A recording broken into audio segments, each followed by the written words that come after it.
మళ్ళీ ఒక్కసారి అదే జరిగింది.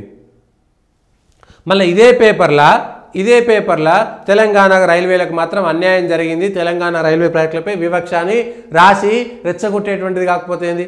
సికింద్రాబాద్లో ఎంత పెద్ద ఇది కట్టిరు, చెర్లపల్లిలో ఎట్లా కట్టిరు, వరంగల్లో ఎట్లా కట్టిరు, సిద్దిపేట గజ్వేల్కి 30-40-50 ఏళ్ళ నుంచి పెండింగ్లో ఉన్నటువంటి రైల్వేలను ఎవరు తీసుకొచ్చారు?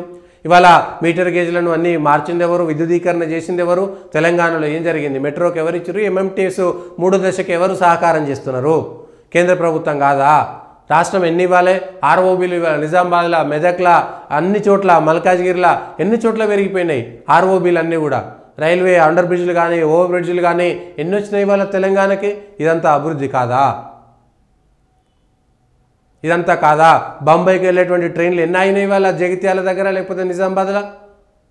అవన్నీ కూడా చేసింది కాదంట. మళ్ళీ ఇదే అక్కడనేమో చంద్రబాబు నాయుడు చేసిండి, ఇక్కడ తెలంగాణలో ఉన్నటువంటి బీజేపీ అంతా వేస్ట్ కావాలని పత్రికలు రాసేటువంటి ప్రయత్నం చేస్తున్నది. మరి తెలంగాణలో ఉన్నటువంటి బీజేపీ నాయకులు, బీజేపీ ఎంపీలు సమాధానం చెప్పుకోవాల్సినటువంటి దుస్థితిలోకి వెళ్ళిపోయింది. అది చేయాల్సినటువంటి పరిస్థితి. అంతకంటే అంటే ఒకే అంశానికి సంబంధించి 2 రకాలుగా వార్తల్లో ఎట్లా ఉన్నాయని చెప్పడానికి అదొక పెద్ద ఉదాహరణ.